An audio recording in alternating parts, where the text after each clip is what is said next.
Hey guys, Sharkin here and welcome back to another one of my videos. Today I'm going to be answering a question that I've been asked quite a lot lately. It's been a long time and I keep having to answer this, so I thought I might as well make a video for it. So a lot of people have been asking me lately, I'm new to gold farming, what dungeons do I run? What do I do? What open world farms do I farm? So today I'm going to tell you guys starting off dungeons, because right now people are still doing Silithus, so it's actually still hard to get a group farm going in an open world. It's not impossible, so you can still do it.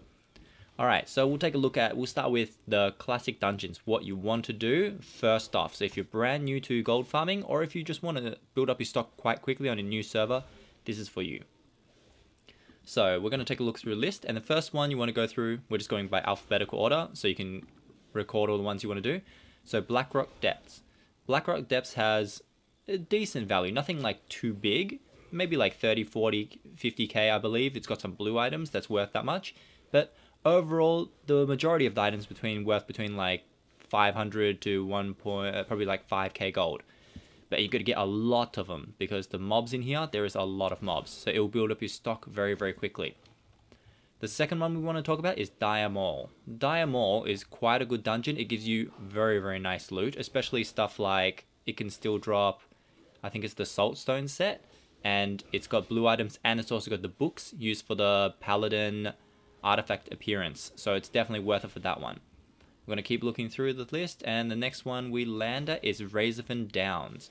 Razorfen Downs has always been a very good dungeon, as in you can use a rogue to run it to open up the chest, but of course you can use any class if you want to open up using the jewel crafter, an engineer, or a blacksmith, or something like that. But mostly, if for the cheapest, most efficient way is using a rogue, because you can just run down and run straight back out the dungeon. The next dungeon we're going to look at is Razorfen Crawl. Razorfen Crawl would get you... It's pretty good. After 7.3.5, all of these have become like quite good dungeons. Some of them stay the same. Like Razorfen Downs has always been very good because of the chests. Razorfen Crawl also has the chest, but it also has very nice blue loot, and it drops quite often, so it's definitely worth going to do. Very nice and easy. They're all very quick dungeons. The only one that's the longest is Blackrock Depths. So Razorfen Crawl, definitely a place you want to go for the blue items, and it's got some pretty decent green items as well. Right, so we'll keep going. All of these are okay.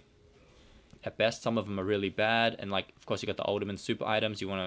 It's not really worth. You can't go there and go, I'm going to farm up Jimsu Sword. That could take you 30 hours, or you can get your first run. Could be anything. And the last one on this list is Sulfur Rack. So Sulfur Rack is pretty much the beginner dungeon. It's the first dungeon you want to do, but of course it was the last one on the list. I could have gone the other way. Doesn't really make a difference.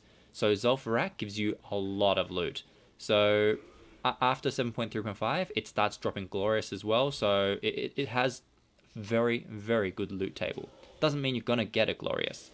But overall, the wide variety of loot that you can get from there makes it a very worthwhile dungeon to farm. But of course, the prices are dropping on some of the items, so be aware you won't get as much as you used to. So we've got Razorfen. So let me recap. So we've got Sulfur Rack, Razorfen Downs, Razorfen Crawl. We've got Dire Maul and Blackrock Depths. So we've got 5 dungeons total. All of them will net you somewhere between 50k looted item value. Maybe on unlucky, you might get just a little bit less than that, up to maybe 200,000. You can get 200,000 from Blackrock Depths. I think my highest was 190 something. Dire Maul, maybe 50, 60, 100k on the good side. Razorfen Downs, you could get 200k if you're lucky on the chest, but of course all of these are just looted item value. Razorfen Crawl and Sulfur Rack. Alright, nextly we'll look at Burning Crusade. Burning Crusade, you've got many dungeons, and I've been working my way through them very slowly. And they're all decent, but Mana Tombs is by far the best. I think we're now up to like 5 Fellsteel Longblade patterns from it. Someone got one last night, so we're getting a lot of Fellsteel Longblade patterns, but of course, it's like 50 to 100k per run. I mean, per hour there, so it's very good. So that's probably the only one. You can try other stuff as well. I tried the Botanica. I made, I don't know, 20, 30k. It wasn't too good, but you're definitely giving it a try. Wrath of the Lich King has nothing too good. I've heard Gundrak is good, but I'm not going to suggest it at the moment, like anything. Cataclysm is pretty much the same. There's nothing really too anything that stands out. Mr. Pandora also the same. And now we're going to go to Iron Docks. So we're in Wall of the Draenor. So to do Iron Docks, you actually need a pretty geared character. Like my 912, it wasn't struggling, but it was a little bit tough. I got locked out, so you can definitely finish 10 runs in an hour. And I think you can get roughly 100k. I've seen higher than 100k, I've seen lower than 100k. I think it's somewhere between 50,000 and 150,000 gold looted item value. But this dungeon you only want to do in one hour, 10 runs, and that's about it. You shouldn't need to go back. You can go back if you want to, but just remember you'll probably get duplicates and other stuff like that. So mainly, as you guys can see, most of the dungeons comes from Classic WoW. And of course, we're working our way through the Burning Crusade. So I hope that answers all the questions for you guys, because those are the dungeons you should work on. Open farms, I'll get to that on another video as soon as everybody's finished with Silithus, I guess. Anyways, hope you guys enjoyed the video, and I hope I answered a lot of questions for you guys. Have a good one. Bye-bye.